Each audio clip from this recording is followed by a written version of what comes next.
인생을 살아가면서 가장 중요한 시기는 언제일까요? 만약 여러분에게 초년에서 청년기까지 운과 중년기에서 노년기까지 운 중 하나를 선택하라고 한다면 무엇을 선택하시겠나요? 당연히 평생 유복하고 행복하게 살면 좋겠지만 반드시 하나를 선택해야 한다면 저는 행복하고 부유한 말년의 삶을 선택할 것 같은데요. 초년운이 아무리 좋기로써니 중년은 말년운과는 비교 대상이 되지 못합니다. 초년운은 대개 부모운을 따르기 마련입니다. 하지만 인생 후반기의 삶은 스스로 만들어낸 것이기에 그 가치가 더욱 큽니다. 일평생 운이 좋으면 좋겠지만 운의 특성상 항상 좋은 운이기는 힘듭니다. 이는 초년운이 좋으면 말년운이 나쁘고 말년운이 좋으면 초년운이 나쁘다는 것을 의미하는데요. 남들보다 먼저 이루었다고 기뻐하던 사람이 말년에는 오히려 뒤처지기도 하고 인생이 제대로 풀리지 않아서 더디게 가던 사람이 오히려 순탄한 길을 걷게 되기도 하니 말년운의 중요성은 참으로 큽니다. 실제로도 30대나 40대, 심지어 70대에도 운이 트이는 사람이 있죠. 말년의 운수가 좋아져서 무엇에 쓰겠냐고 하시는 분도 있으실 겁니다.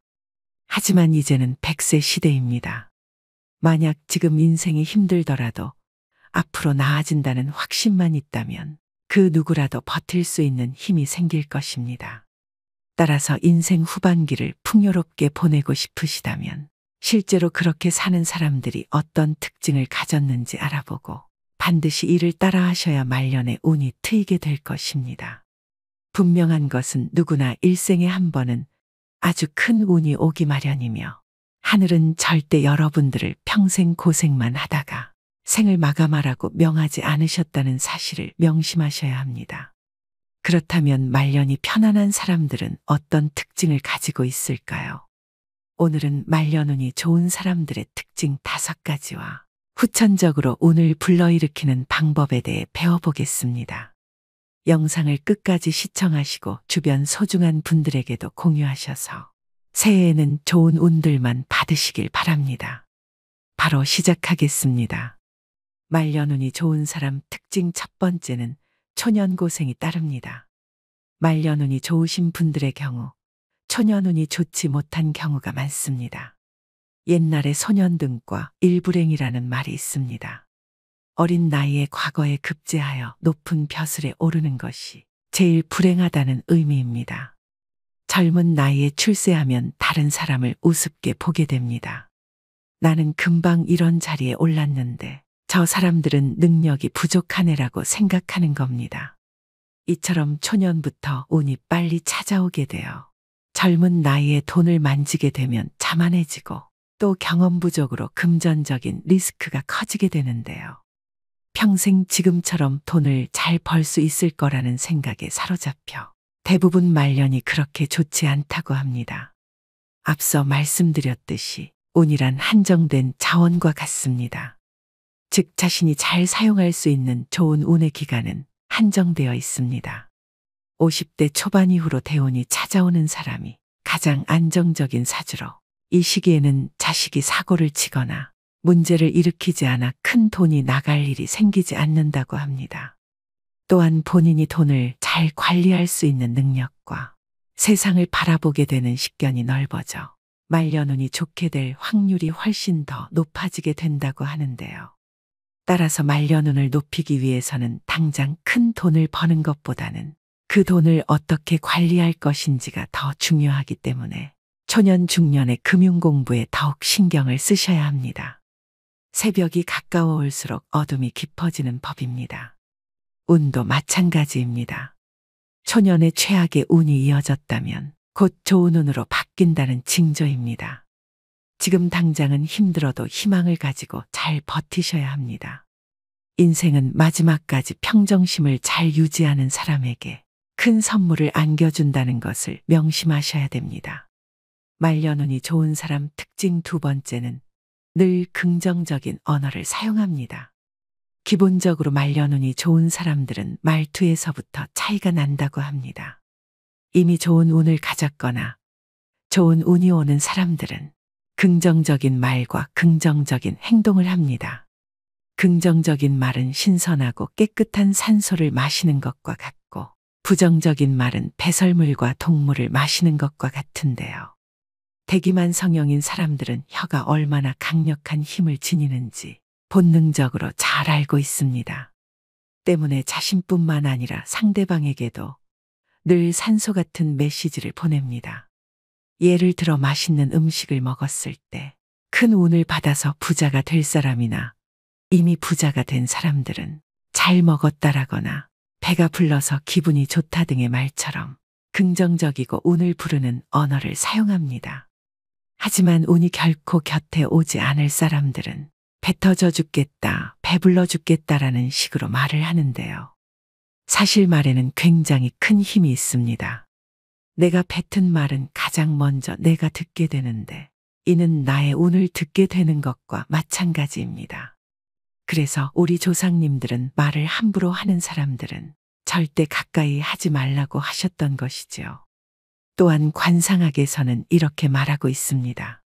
우리 몸이 만들어질 때 눈, 귀, 팔다리는 2개씩 만들어졌는데, 이는 균형에 맞게 치우침 없이 사용하라는 의미이고, 입처럼 하나밖에 없는 기관은 늘 소중히 여기고 절대 함부로 사용해서는 안 된다는 경고라고 하는데요. 특히 그중 입에서 나오는 언어는 복이 들어오게 할 수도 있지만 복을 차버릴 수도 있음을 명심하셔야 됩니다. 운이라는 게 별거 있겠습니까? 말년운에 좋은 운이 들어올 수 있도록 그 길을 우리 입과 행동으로 만들어주면 됩니다. 말년운이 좋은 사람 특징 3번째는 중년의 나이에 여러 경험으로 자신을 갈고 닦은 사람입니다. 나이 들어 윤택한 삶을 살아가는 사람은 극한의 인내심을 발휘한 사람들입니다. 그들은 자신의 때를 기다리며 숱한 좌절과 실패를 극복하고 지금 자리에 오를 수 있었습니다. 초년에는 부모의 복으로 성장하지만 성인이 된 중년의 시기에 많은 노력을 하면서 어떻게 삶을 개척하느냐에 따라 말년운은 충분히 변화 가능합니다. 중년의 나이는 삶의 척추와 같습니다. 그렇기 때문에 살아가면서 여러 경험을 하며 탄탄하게 기초를 잘 세워야 하는데요. 많은 노력으로 재물과 인덕을 쌓는 것도 중요하지만 인간관계와 재물을 잘 보관하고 관리해서 다음에 올 운을 준비하는 것이 더 중요합니다. 무엇이든지 씨를 뿌릴 때가 있고 수확물을 거둬 들일 때가 있습니다. 재물은 버는 것도 중요하지만 말년을 잘 보내기 위해서는 노력해서 얻은 것을 잘 관리해야 함을 잊지 마셔야 합니다. 말년운이 좋은 사람 특징 4번째는 스스로에 대한 믿음이 있습니다. 나는 세상에 하나밖에 없는 아주 소중한 존재입니다. 나와 같은 사람은 세상에 존재하지 않지요. 말년에 돈복과 인복이 따르는 사람은 자기에 대한 믿음과 확신이 굉장히 강합니다. 그런데 가난하고 운이 없는 사람들은 자기 자신을 믿지 못하고 자신을 사랑하지 않는 경우가 많습니다. 내가 나를 믿지 않는데 이 세상 누가 나를 믿어주겠습니까? 중요한 것은 자신에 대한 믿음을 입 밖으로 자주 말하셔야 운이 트이게 됩니다. 초년운, 중년운이 좋지 않다고 생각하시는 분들은 오늘부터 말해야 합니다. 나는 세상에서 가장 중요한 존재이며 앞으로 내 삶은 좋은 일들만 가득하다. 이처럼 자기 자신에게 호연지기를 행하셔야 합니다. 호연지기는 흔들리지 않는 마음과 믿음을 의미합니다. 스스로 아무것도 할 수 없는 사람, 운이 없는 사람이라고 여기면 그러한 사람이 됩니다. 후천운은 밖으로부터 들어오는 것이 아니라 내 안에서 나 자신이 만들어가는 것입니다. 그러니 반드시 스스로를 믿으셔야 합니다. 말년운이 좋은 사람 특징 5번째는 사람을 가려 사깁니다. 살면서 누구를 만나느냐에 따라 인생이 달라집니다. 파리 뒤를 쫓으면 변소 주변이나 어슬렁 거릴 것이고 꿀벌 뒤를 쫓으면 꽃밭을 함께 거닐게 된다는 말이 있는데요. 이처럼 인생은 주변 환경에 따라 바뀝니다. 누구와 함께 하느냐에 따라 삶이 꽃길이 될 수도 가시밭길이 될 수도 있습니다. 말년운이 좋은 사람들은 좋은 사람들을 항상 곁에 두려고 합니다. 그 이유는 사람이 사람에게 받는 영향이 상당하다는 것을 이미 초년에 많이 겪었기 때문인데요. 미꾸라지 한 마리가 온 웅덩이를 흐리듯 곁에 좋은 사람 100명이 있어도 해로운 사람 한 명이 내 인생을 망칩니다. 지금 내가 누구와 함께 하느냐에 따라 하루하루가 모여 한 달이, 한 달이 모여 1년이, 1년이 모여 인생이 어떻게 달라지는지 그 차이는 노후에 명확히 나타납니다. 아닌 인연은 단호하게 끊어내고 좋은 영향을 주는 사람들과 함께 하셔야 합니다. 내 운을 트이게 하기 위해서도 인간관계에는 분명 가지치기가 필요하고 아닌 인연은 흘려보내는 연습이 필요합니다. 법정 스님은 함부로 인연을 맺지 말라고 하십니다. 아무에게나 진실을 투자하는 것은 위험한 일이다. 그것은 상대방에게 내가 쥔 화투패를 일방적으로 보여주는 것과 다름없는 어리석음이다 라고 말씀하십니다. 부자들은 돈을 벌고 모으고 지키는 과정에서 다양한 사람을 만납니다. 상처를 받은 적도 있었고 배신을 당한 적도 있으며 싸움을 벌여야 했던 적도 있었습니다. 그러는 동안 그들은 자신의 귀한 시간과 에너지를 아무에게나 투자해서는 안 된다는 사실을 배웠습니다. 말려눈이 강한 사람들은 친분이 있는 대다수의 사람과 일정한 거리를 두는 편입니다. 심지어 가깝게 지내는 주위 사람들로부터 까칠하다라는 평을 들을 정도로 인간관계에 신중한 태도를 보입니다.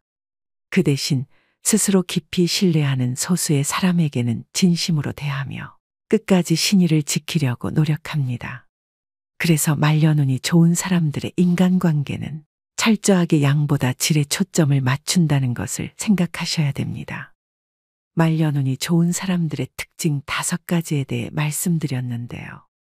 인간사 사주팔자에 관하여 복이 있는지 없는지 따지는 사람은 많으나 후천적으로 운을 끌어당기는 방법은 많이들 생각하지 않습니다. 노후에 행운이 따르는 사람들은 인생을 좌우하는 후천운이 얼마나 중요한지 알고 있는데요.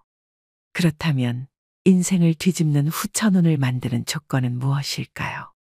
첫 번째, 베푸는 삶을 사셔야 합니다. 덕은 쌓는 것이고 복은 받는 것이니 복보다는 덕이 더 중요합니다. 그런데 주변을 보면 덕을 쌓지 않고서 복을 바라는 사람이 참 많습니다. 인복 있는 사람들은 베풀고도 손해본 것을 아깝게 여기지 않습니다. 반면 인복이 없는 사람은 자신이 베풀고도 이를 다시 되돌려 받으려는 경향이 강합니다. 베푼다는 것은 바라고 하는 것이 아닙니다. 결국 복은 남이 주는 것이 아니라 자신이 만들어 가는 것입니다. 세상 모든 만물은 반드시 순환하고 이로 인해 다시 균형을 이룹니다. 내가 누군가에게 무엇이든지 주면 언젠가 반드시 다시 얻게 됩니다. 아무것도 주지 않으면서 받는 일이란 결코 있을 수 없습니다. 이 원리는 국가 간의 외교나 정치, 사회와 경제, 무역과 같은 모든 분야에 적용되죠. 가장 중요한 건 주더라도 좋은 것을 잘 주어야 합니다. 상대방에게 악의를 품고 행동하면 나 역시 돌려받을 것이며 선의를 품고 행동하면 나 역시 돌려받을 것입니다. 두 번째, 주변에 사람들이 모이도록 행동하셔야 됩니다. 세상 만사는 반드시 사람을 통해 오고 사람을 통해 커지게 됩니다. 큰 부를 얻은 사람들은 한결같이 인맥을 중요시합니다. 그들은 필요한 사람을 자기 곁에 두기 위해 어떠한 손실도 감수하죠. 각자 다 자신만의 운을 가지고 있으며 사람이 내 주변에 모인다는 건 나에게 수많은 운이 모이기 때문입니다. 그렇다면 어떻게 사람들을 모이게 해야 될까요?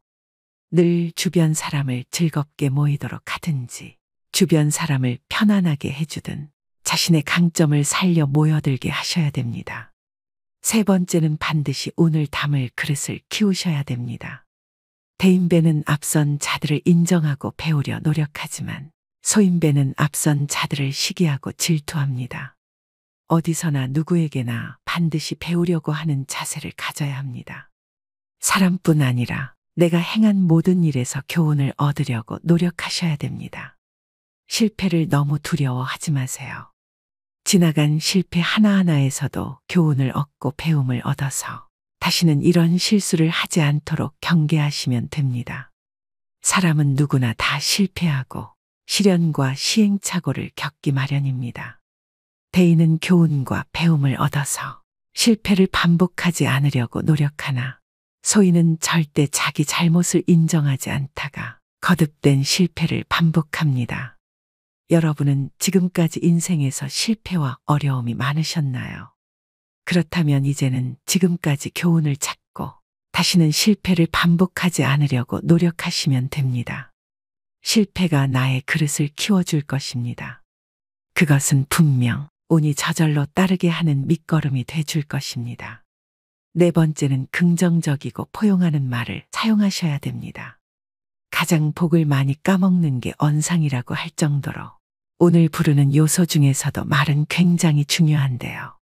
언상이라고 하는 것은 말하는 것을 보며 그 사람의 운명을 판단하는 것입니다. 이 언상은 운명에 영향을 미치고 운명을 만드는 초석이 되기도 합니다. 그 사람이 하는 말과 태도가 그의 인격을 알려주기 때문입니다. 운명을 바꾸는 방법 중 관상을 바꾸는 것이 있으나 좋은 관상으로 바꾸는 것은 시일이 걸립니다. 그렇다면 언상을 바꿔보시면 어떨까요? 명예가 높고 지위가 높아도 말에 품위가 없는 사람들이 참 많습니다. 언상은 관상학을 따로 공부하지 않아도 될 만큼 그 사람의 됨됨이를 단번에 알려줍니다. 말투는 그 사람의 복을 가장 많이 까먹는 것 중에 하나입니다. 말은 어찌됐든 조심해야 합니다. 말에는 기운이 있습니다. 징징거리는 말투, 부정적으로 말하는 방식, 말하면서 인상 쓰는 습관을 버려야 합니다. 목소리가 좋은 것도 중요하지만 그 내용이 짜증스럽고 조악하다면 언상이 좋다고 볼 수 없습니다. 말을 했으면 끝맺음을 잘해야 하며 상대방의 말을 듣기 위해서는 먼저 나의 마음을 열어야 합니다. 상대방이 이야기를 하면 끝까지 경청할 수 있는 힘을 길러야 합니다. 그러면 주위에 사람이 저절로 모일 것이며 각자의 좋은 운이 나의 좋은 대운으로 이끌어줍니다. 다섯 번째는 작은 일에도 기뻐하는 마음을 가지셔야 됩니다. 어떠한 일이 생겼을 때 작지만 항상 감사한 마음으로 기뻐하며 긍정적인 사람들이 있습니다. 이렇게 작은 일에도 감사하는 사람들은 자신의 감정을 늘 여유롭게 유지하고 나쁜 일이 생겨도 쉽게 화를 내거나 흥분하지 않고 대범하게 상황을 잘 처리하는 능력이 있습니다. 현재 상황이 조금 어렵더라도 주어진 일에 항상 긍정적으로 대처하는 사람은 결국에 운이 왔을 때 제대로 운을 잡아서 행복을 누릴 수 있는 사람입니다. 이제부터라도 사소한 것에 기뻐하며 작은 행운도 크게 다가온다는 것을 기억하셔야 됩니다. 웃는 얼굴과 감사하다는 말을 습관처럼 실천해 보시길 바랍니다. 사주보다는 관상이, 관상보다는 심상이 중요하다는 말입니다. 유형의 상은 무형의 마음에 의해 지배되어 변화합니다. 예컨대 부끄러운 일이 생기면 얼굴이 붉어지고 기쁜 일이 생기면 얼굴이 환해지며 화를 낼 때는 얼굴이 찌푸려집니다. 결국 운명을 바꾸는 힘은 오직 마음에 달렸습니다. 마음이 선량하면 빈천할 상이라도 부귀할 수 있고 그 마음이 불량하면 부귀할 상이라도 도리어 빈천할 수 있습니다. 여섯 번째는 미소 지으며 남을 칭찬하세요. 말은 부드럽게 하고 격식과 품위가 있어야 합니다. 은은하고 부드러운 미소는 운을 만들어낼 최고의 상인데요. 말도 복이 오도록 만들 수 있는데 미소 속에서 나오는 말이 그렇습니다. 미소를 머금고 하는 말은 부드럽고 유연함이 따라옵니다. 미소를 머금은 말에서는 향기가 납니다. 인상을 쓰고는 절대 좋은 말이 불가합니다. 미소를 지으며 말하는 습관을 들이셔야 합니다. 남들의 장점을 발견하면 미소를 머금고 칭찬을 건네세요. 누구나 여러분을 좋아하게 될 것입니다. 항상 은은한 미소를 지으면서 말하는 습관을 가지셔야 합니다. 자신을 부정하지 마세요. 인간은 실수에 대한 자책과 반성을 통해 성장합니다. 사람들은 누구나 큰 착각을 하고 하지 말아야 할 자책을 하며 또 자신이 운이 없다는 이야기를 스스로에게 하고 다닙니다. 이미 일어난 일을 비난하고 자책하고 끙끙대며 대부분의 시간을 보내는데요. 항상 나 자신과 타인을 칭찬해야 좋은 운이 들어옵니다. 늘 자신과 남을 칭찬하는 언어를 쓰는 습관이 돈복과 인복을 부르는 대운을 끌어당기는 것을 명심하셔야 합니다. 후천적으로 운을 불러오는 방법 6가지에 대해 말씀드렸는데요. 말년운은 자신이 이룬 성과와 더불어 부부운과 자식운, 건강운 등이 함께 작용하여 영향을 끼칩니다. 마지막으로 말년운을 더욱 좋게 만들고 싶으시다면 일상에서 가볍게 다음 3가지를 활용해 보시기 바랍니다. 분명 변화되는 여러분들을 느끼실 수 있을 겁니다. 첫째, 표정과 자세에 신경을 써야 합니다. 찡그린 얼굴은 부정적인 마음이 드러난 결과입니다. 미간의 주름은 부정적인 감정을 많이 쓸 때 생깁니다. 이처럼 겉으로 드러난 나의 몸짓을 보고 무형의 마음을 바꾸어 나가는 것입니다. 둘째, 패션을 바꾸어 보시기 바랍니다. 자신의 옷장을 열어보면 패턴이 보일 것입니다. 지금까지 자신이 선호하던 스타일을 바꾼다는 것은 참으로 어색하고 이상하겠지만 새로운 스타일을 시도해 보는 것 그 자체가 마음을 바꾸어 보겠다는 의지의 시작입니다. 셋째, 피부를 가꾸어 보시기 바랍니다. 피부 상태가 좋다는 것은 정신적, 육체적으로 원만하다는 것을 의미합니다. 우리 피부는 오장육부의 상태가 그대로 드러나는 곳입니다. 때문에 피부가 좋다는 것은 수면 상태, 건강 상태, 섭식 상태, 마음 상태가 올바르게 작동하고 있다고 볼 수 있습니다. 오늘의 영상 어떠셨나요? 요즘 인생은 3모작이라고 합니다. 인생의 1모작을 잘 살았다고 반드시 2모작, 3모작까지 잘 되라는 법은 없습니다. 너무 많은 것을 일찍 이루면 후반에 이룰 것이 없습니다. 초년에 운이 좋았던 분들이시라도 반드시 이 말을 명심하시고 말년을 대비하셔야 됩니다. 2024년 새해에는 청룡의 기운으로 모든 소망하는 일들 이루시고 걱정거리 없는 평온한 날들이 펼쳐지시길 바랍니다. 지난 한 해 동안 고생 참 많으셨습니다. 올해는 더욱 활기차고 건강과 행복이 늘 함께 하시길 기원합니다. 노후의 지혜 구독자, 시청자 여러분 새해 복 많이 받으십시오. 오늘도 노후의 지혜와 함께 해주셔서 감사드립니다. 황금빛으로 무르익어가는 여러분의 지혜로운 인생을 언제나 응원합니다.